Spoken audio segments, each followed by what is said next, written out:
today's lesson, we will cover a truly thrilling event.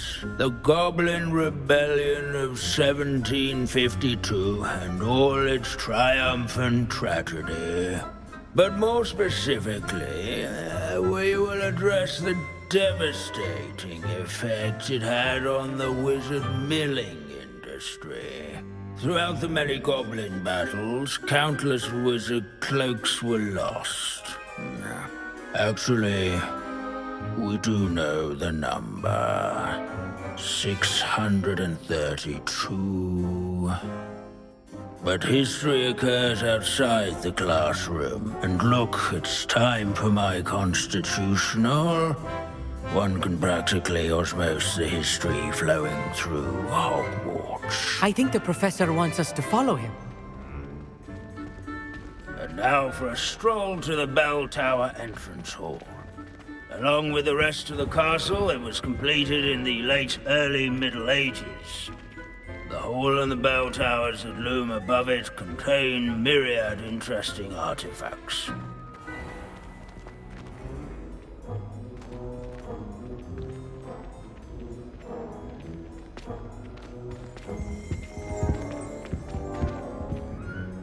Good to see you again. Recovered from that nasty bout of dragon pox, have we? That wasn't me, Professor.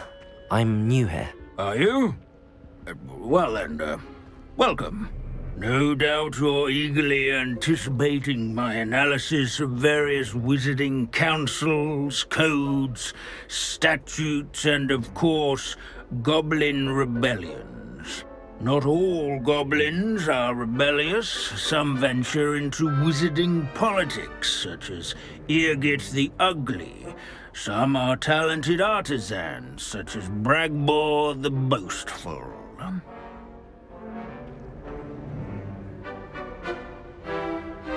Did you say Bragbor? I know that name. Lodgok said he was an ancestor of Ranrock. Well known for his metalwork. I would imagine much of his goblin-wrought iron and silver has survived to this very day. Where were we? Oh yes. Back to our class topic for today. Grimbold Weft. Another notable historical figure. He's right nearby. Curious student. Revelio. Display here.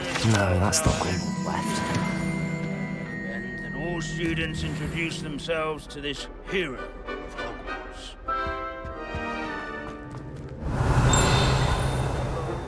Searching for Grimbold Weft is so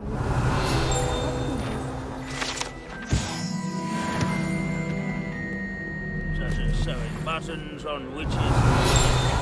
Is Grimbold Weft found? Oh yes, I see you found Grimbold Weft. Yes, I rather enjoyed seeking him out. The thrill of the scholarly pursuit. I know the feeling quite well. Now, let's turn our attention to the agreeability and general good nature of Sir Aphbuttle. He's also nearby.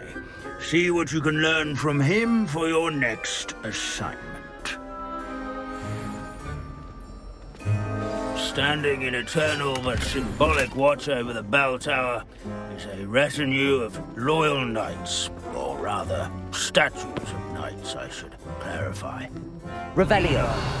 Will spot the statue of Sir Aphbuttle of the cheerful countenance nestled among the ranks. These bits of broom are all that's left of a witch called Celine His Wartnobby. fame was not Rumour has won it by she was vanquishing demonstrating foes in an single experimental combat, lunar nor by apparition charm. slaying We've never bloodthirsty seen it. dragons, rather in training yards and sculleries, where his warm and approachable demeanour was celebrated by old friends and newcomers What I alike. wouldn't give to be back on a broom right now. Encourage everyone to make the waving statue's acquaintance. Where can I find that friendly knight you mentioned earlier? Oh yes, Sir Aphbuttle, or rather the statue of Sir Aphbuttle. It can be found amongst the other statues of knights. It's easy to identify, as it's been enchanted to wave at those who take the time to seek it out.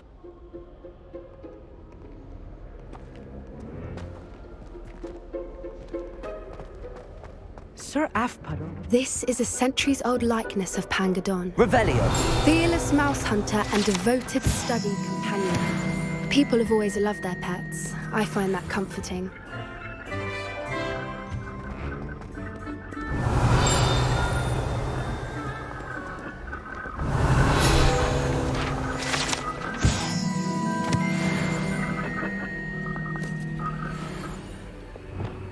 Confringo.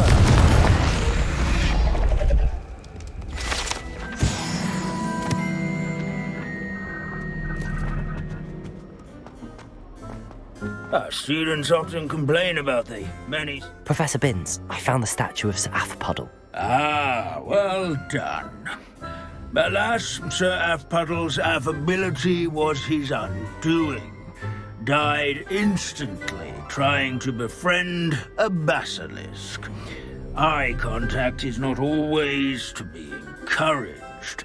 So beloved was he that even some goblins mourned his passing. Of course, that did not bode well with the rest of the goblins, most of whom could not abide mourning the loss of a wizard. Pity goblins and wizards can't get along. True, but imagine how dull my lectures would be without goblin rebellions to discuss. History does tend to repeat. It is a series of patterns, a thought both comforting and disconcerting. The wise student, such as yourself, will learn from it.